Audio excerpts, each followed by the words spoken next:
Hello everyone, welcome to the Human Echoes channel. Today we're going to be talking about a few movies I saw at the Telluride Horror Show in Telluride, Colorado.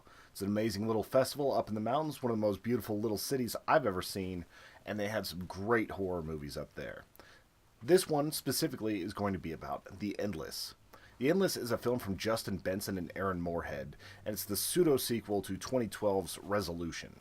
That's a great little, like, in a bottle type movie if you get the chance to check it out. It used to be on Netflix, not sure if it's there anymore, but it really is cool, and you get to see Justin Benson kind of getting his style out there. The Endless is basically a movie about two brothers who have escaped from a cult. They're working in a major city, it looks like someplace in California, where they're cleaning out apartments after people leave them. They're just trying to make anything work. They're very poor. They're talking about how they can't even afford ramen. And basically, they've been working their butts off just to make sure that they can kind of live outside of this cult.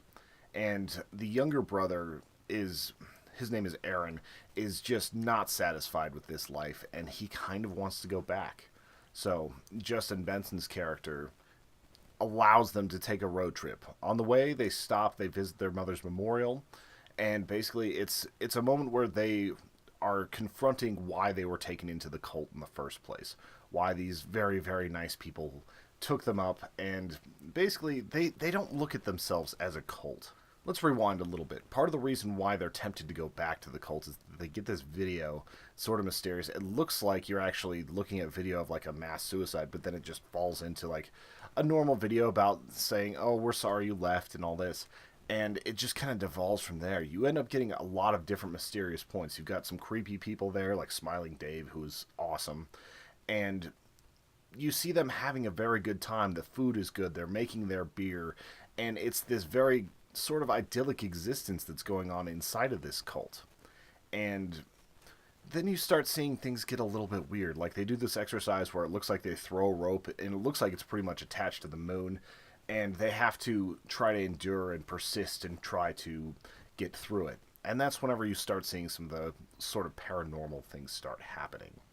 You end up getting this story that's really well layered over itself, and I don't want to give any spoilers, but you get some really cool time ideas, and you also get to see, as all this is happening, the same characters from Resolution. It's a really cool setup, because whenever we talked about Resolution back on the Human Echoes podcast for that episode, there was a scene where the people from Resolution run into a few cult members, and it seemed so weird and out of place because it wasn't really called back to.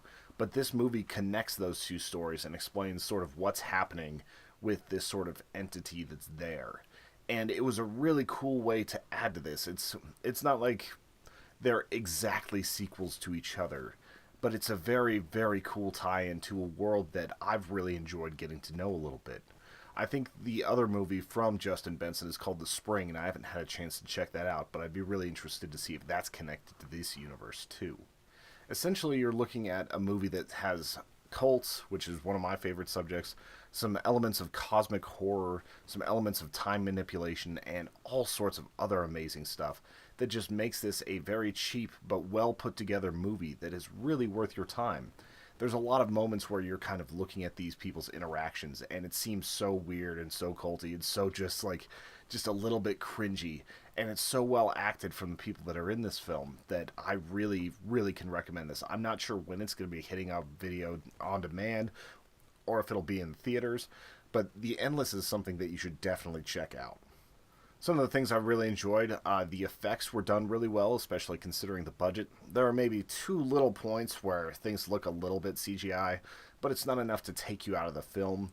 It's a movie with a lot of mystery built into it, and I really enjoyed trying to dig up what's happening here.